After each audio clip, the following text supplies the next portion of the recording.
Article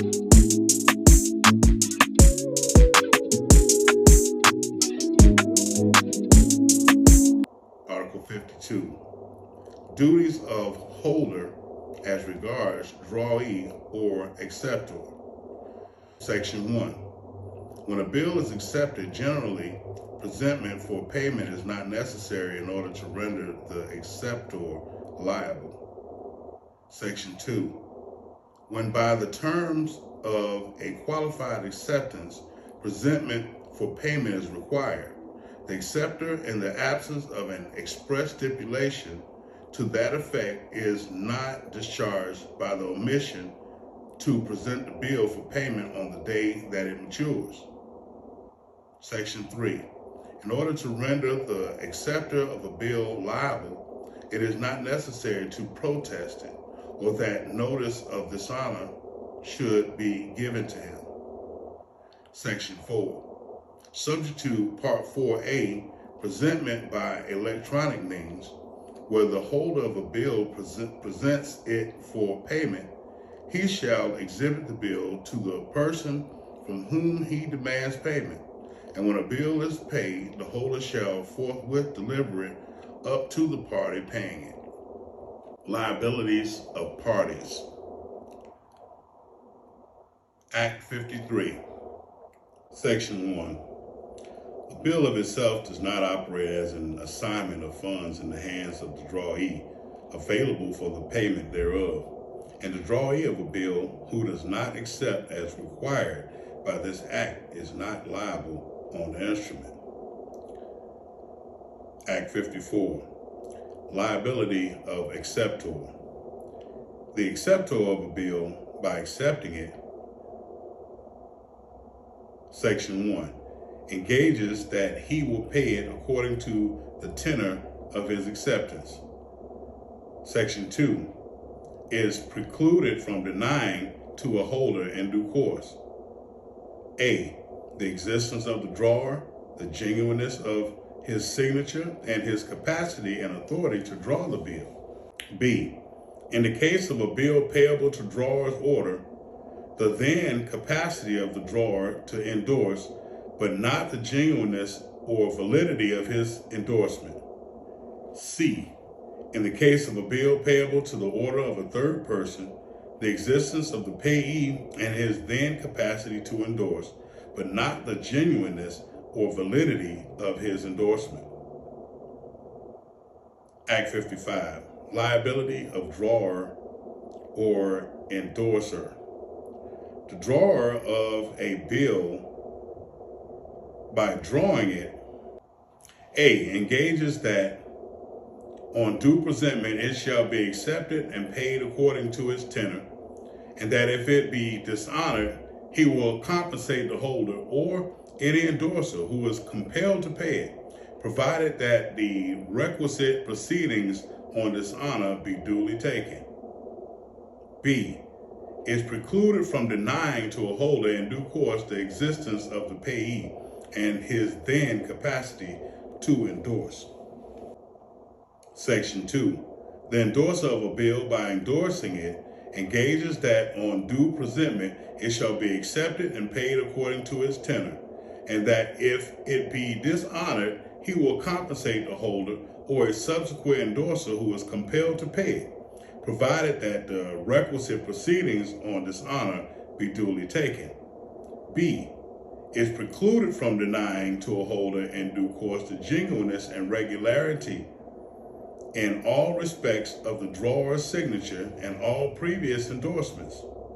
C, is precluded from denying to his immediate or a subsequent endorsee that the bill was at the time of his endorsement a valid and subsisting bill, and that he had then a good title thereto.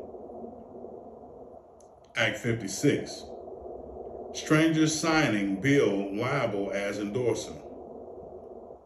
Where a person signs a bill in otherwise than as drawer or acceptor, he thereby incurs the liabilities of an endorser to a holder in due course. Act 57. Measure of damages against parties to dishonored bills. Where a bill is dishonored, the measure of damages which shall be deemed to be liquidated damages shall be as follows. Section 1. The holder may recover from any party liable on the bill, and the drawer who has been compelled to pay the bill may recover from the acceptor, and an endorser who has been compelled to pay the bill may recover from the acceptor or from the drawer or from a prior endorser. A. The amount of the bill. B. Interest thereon from the time of presentment for payment if the bill is payable on demand, and from the maturity of the bill in any other case. C. The expenses of noting or when protest is necessary and the protest has been extended, the expenses of protest. Section 2. Whereby this act, interest may be recovered as damages. Such interest may, if justice required, be withheld wholly or in part. And where a bill is expressed to be payable with interest at given rate, interest as damages may or may not be given at the same rate as interest proper. Act 58. Transfer by delivery and transferee. Section 1. Where the holder of a bill payable to bearer negotiates it by delivery without endorsing it, he is called a transferor by delivery. Section 2. A transferor by delivery is not liable on the instrument. Section 3. A transferor by delivery who negotiates a bill thereby warrants to his immediate transferee, being a holder for value, that the bill is what it purports to be, that he has a right to transfer it, and that at the time of transfer, he is not aware of any fact which renders it valueless. Discharge of bill. Act 59, payment in due course. A bill is discharged by payment in due course by or on behalf of the drawee or acceptor. Payment in due course means payment made at or after the maturity of the bill to the holder thereof in good faith and without notice that his title to the bill is defective. Section 2. Subject to the provisions herein after contained, when a bill is paid by the drawer or an endorser, it is not discharged, but A. Where a bill payable to or to the order of a third party is paid, the drawer may enforce payment thereof against the acceptor, but may not reissue the bill. B.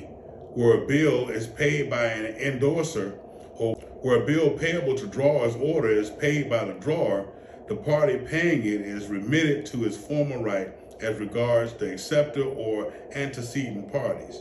And he may, if he thinks fit, strike out his own subsequent endorsements and again negotiate the bill. Section 3. Where an accommodation bill is paid in due course by the party accommodated, the bill is discharged.